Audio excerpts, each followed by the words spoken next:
Okay, guys, welcome back. All right, now we're gonna put the things we've talked about so far together, and we're gonna do some striking drills. And for this, I brought out my Everlast bag, okay? Now, a couple things to keep in mind. When I'm doing this exercise, I'm gonna be doing it slow and controlled. I'm not worried about speed yet, okay? I'm worried about technique and control. If you do the technique enough times and do it correctly, the speed will come. There's a neurological phenomenon that fighters basically call greasing the gears. There's of course a scientific name for it as well that I'm not familiar with, but it basically means if you practice a technique enough times, it will become faster and smoother and faster and smoother, and you'll develop neural pathways that make it faster and make your body respond more efficiently. That's what we're trying to do with practice, okay?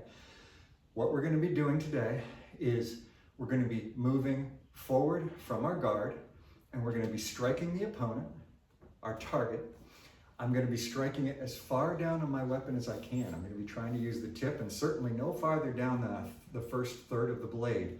And then, and this is critically important, breaking distance, okay? So from here, I'm on guard, okay? I'm going to take a gather step forward, and as I do that, I'm going to extend, so I strike my target, and then I'm going to retreat into my guard, okay? So, and I'm going to strike on side, right side high.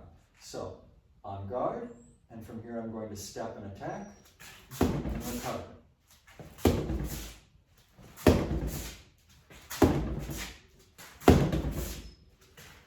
Outside head. Okay? You can do that with a lunge. From here, center line.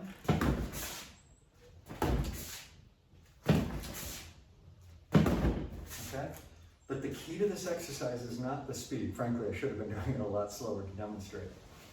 The key is to make sure that you step and extend your attack so that as you come to rest from your step, you're striking your opponent and you're immediately prepared to recover, okay?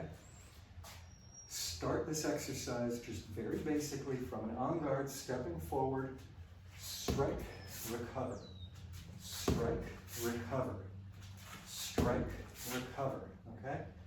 Then from there, you can of course vary the targets, right? So instead of striking onside high on the right, I'm going to strike outside high.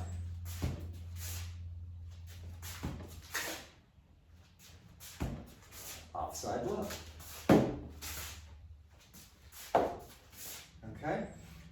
Once you've gotten used to that, once you're comfortable with those movements, I want you to exit the strike by parrying. Okay? You're presuming your opponent is going to counterattack. So from here, I'll strike, and as I withdraw, I'm going to parry high and left. Okay? And then on guard. So, now a hanging guard.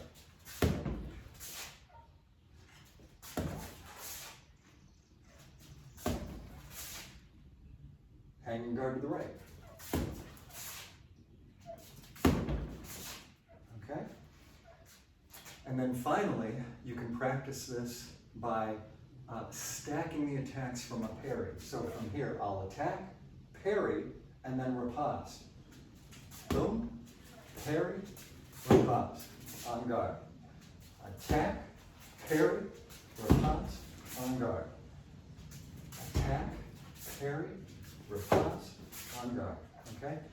The whole idea here is to make sure that you're coordinating your attack with your step so that I'm not either throwing my attack too soon so that I miss the attack before I step into distance, or that I step into distance before my attack is executed. If I do that, I'm giving my opponent an opportunity to hit me before I attack. So from here, I'm going to close the distance with the attack, recover, on guard. Okay? Let me know if you have any questions.